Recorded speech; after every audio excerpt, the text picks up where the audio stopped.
మీ మోకాల నొప్పులకు ఎటువంటి సర్జరీ లేకుండా ఎపియాన్ పెయిన్ క్లినిక్ అందిస్తున్న అత్యాధునిక చికిత్స.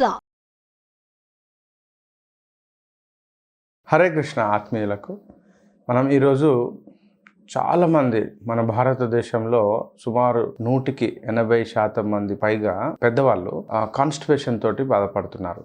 అంటే మలబద్ధకం. నిజంగా చెప్పాలంటే మలబద్ధకము అత్యంత ఒక పెద్ద సమస్య అన్నమాట. యాక్చువల్గా చాలామందికి మలబద్ధకం అంటే ఏంటి, ఎలా దాన్ని కంట్రోల్ చేయాలి అనేది చాలా రకరకాల డైలమాస్ పడి ఉంటారు. సో యాక్చువల్గా ఆయుర్వేదంలో ఏం చెప్తారంటే 3 మలాలు అంటాం. అంటే 3 మలాలు అంటే చెమట మరియు మూత్రము మరియు మలాన్ని విసర్జించడం, పురుష మలం అంటాం. సో ఈ మూడింటిని 3 మలాలు అంటారు. వీటిని చాలా పర్ఫెక్ట్గా మనం బయటికి ఎక్స్క్రీట్ అంటే ఖచ్చితంగా చేయాలి. అయితే ఇంకొకటి కూడా శాస్త్రంలో చాలా పర్ఫెక్ట్గా చెప్తారు ఏంటంటే, వేగ నా ధారయేత్ వాత విట్మూత్ర క్షవదుతృక్షుదాం నిద్రాశ్వాస శ్రమశ్వాస జృంబాసురు చర్దిరేతసాం అంటాడు ఆయుర్వేదంలో. సో అంటే వేగాలను న్యాచురల్గా వచ్చేటువంటి అర్జెస్ అంటే వేగం, స్పీడ్స్ అంటాం.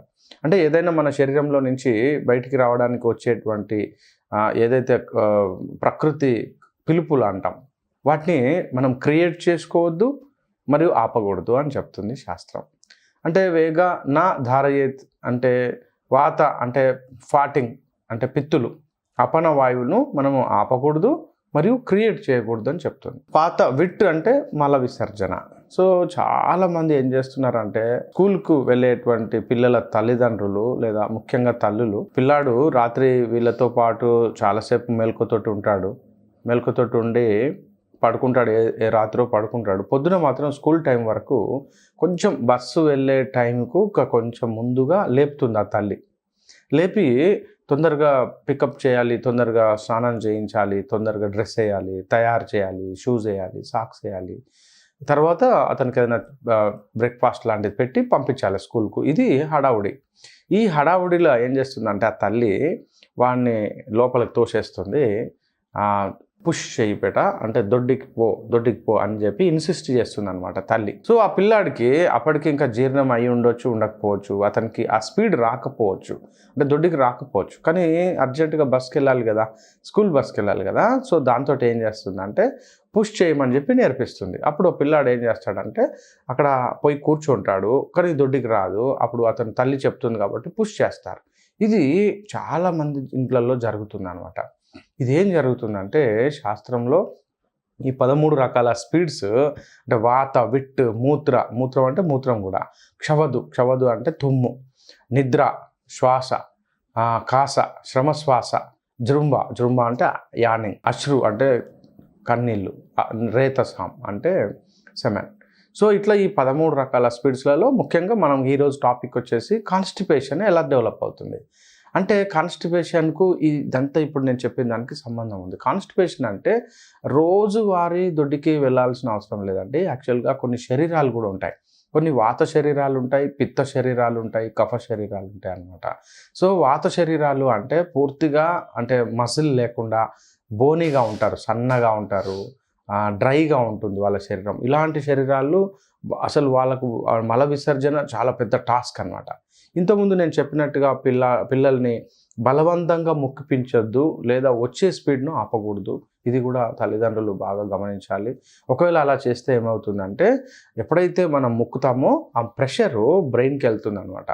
బ్రెయిన్లో ఉన్నటువంటి న్యూరాన్స్ దెబ్బతింటాయి. చిన్న పిల్లలకు కానీ పెద్దవాళ్ళకి కానీ న్యూరాన్స్ దెబ్బతింటాయి. ఎప్పుడైతే న్యూరాన్స్ దెబ్బతింటాయో అప్పుడు తన యొక్క జ్ఞాపక శక్తి మరియు కాగ్నిజెన్సీ, మనం మాట్లాడినప్పుడు ఖచ్చితంగా రెస్పాన్స్ అయ్యేటువంటి శక్తి వెళ్ళిపోతుంది అనమాట. దీంతో చాదస్తం వస్తుంది, హైపర్ యాక్టివిటీ డెవలప్ అవుతుంది. చాలామందిని చూడవచ్చు ఇట్లా. సో మనము కాన్స్టిపేషన్ను మనం ఎలా రిలీవ్ చేసుకోవాలి? First of all fibre food అండి. చాలామంది చేసేటువంటి తప్పు ఫైబర్ ఫుడ్ అసలు ఎవరు తీసుకోవట్లా. ఫైబర్ ఫుడ్ అంటే కూరగాయలు, ఆకుకూరలు, పండ్లు, ఫైబర్ ఉన్నటువంటి ఆహారం, అది మనం మ్యాక్సిమం మానేసాము.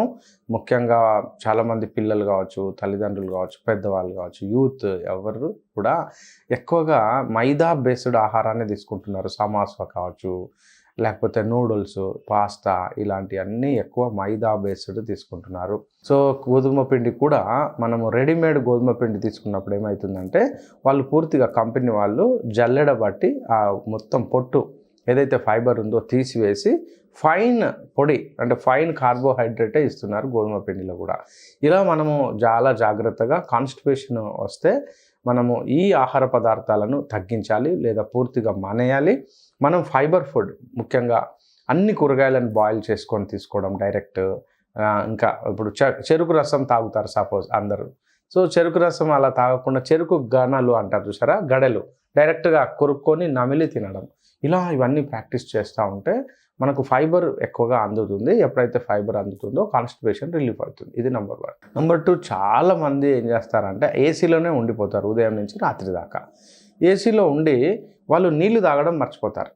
సో నీళ్లు తాగాలనేటువంటి కోరిక, జ్ఞాపకము లేకుంటే అర్జ్ అంటే ఆ బాడీ చెప్పదనమాట. చలికి మొత్తం శరీరంలో ఉన్నటువంటి సూక్ష్మ రంధ్రాలు అంటే చెమట రంధ్రాలు ఉంటాయి కదా, అవి మూసుకుపోయి ఉంటాయి. కానీ బాడీలో మాత్రం హీట్ ఉంటుంది. బాడీ ఏమో అడుగుతుంది లోపల జీవన క్రియలలో వాటర్, కానీ స్వేద రంధ్రాలు మూసుకుపోవడం వల్ల ఈ యొక్క బ్రెయిన్ కన్ఫ్యూజ్ అవుతుంది అనమాట. తనకేమో ఒక పార్ట్ శరీరంలో ఒక పార్ట్ లేదా ఒక సిస్టము దాహం నాకు నీళ్ళు కావాలని అడుగుతుంది, డైజెషన్ సిస్టము.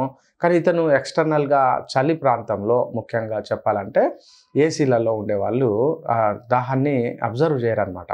ఎప్పుడైతే ఆ చలిని అబ్జర్వ్ చేయరో అంటే దాహాన్ని అబ్జర్వ్ చేయరో వాళ్ళు నీళ్ళు తాగరు. ఎప్పుడైతే మొత్తం డే అంతా సరిపోను నీళ్ళు తాగరో అప్పుడు ఏమవుతుందంటే కాన్స్టిపేషన్ స్టార్ట్ అవుతుంది. సో కాన్స్టిపేషన్కి రావడానికి రీజన్ ఏంటంటే పురీష నాళంలో మలము లాస్ట్ మూమెంట్ అనమాట. డైజెషన్ ప్రాసెస్లో లాస్ట్కు పురీష నాళం అంటే రెక్టం, ఎప్పుడైతే రెక్టంలోకి వచ్చి మలం స్టోర్ అవుతుంది అనమాట. అప్పుడు బాడీ అంటే వాటర్ అవసరం ఉన్నప్పుడు ఎక్కడ దొరకకపోతే మలంలో ఉన్నటువంటి నీళ్ళని లాగేసుకుంటుంది. ఎప్పుడైతే మలంలో ఉన్న నీళ్లు లాగేసుకుంటుందో అప్పుడు ఆటోమేటిక్గా మలం గట్టిగా అయిపోతుంది. ఎప్పుడైతే మలం గట్టిగా అయిపోతుందో మల విసర్జన చాలా కష్టమవుతుంది. చాలా సింపుల్. ఎప్పుడైతే చాలామంది అబ్జర్వ్ చేయొచ్చు, మనం మల విసర్జన చేసినప్పుడు స్టార్టింగ్ హార్డ్గా వచ్చింది, తర్వాత లూజ్గా వచ్చింది అనుకోండి, మీరు ఖచ్చితంగా దాహానికి అంటే ఎఫెక్ట్ అయినప్పుడు నీళ్ళు తాగలేదని అర్థం. లేదు కొంతమందికి మలము స్టార్టింగ్ టు ఎండింగ్ వరకు హార్డ్గా వస్తుంది అంటే వాళ్ళు అసలు జీవితంలోనే సరే నీళ్లు తాగడము ప్రాక్టీస్ చేయట్లేదు అనమాట. కాబట్టి మనము ఈ కాన్స్టిపేషన్ గురించి మళ్ళీ నెక్స్ట్ ఎపిసోడ్లో పర్ఫెక్ట్గా ఇంకా తెలుసుకుందాం. అప్పుడు నెక్స్ట్ ఎపిసోడ్లో మనం ఏమి చేస్తే కాన్స్టిపేషన్ రిలీఫ్ అవుతుంది నేను చెప్తాను. హరే కృష్ణ.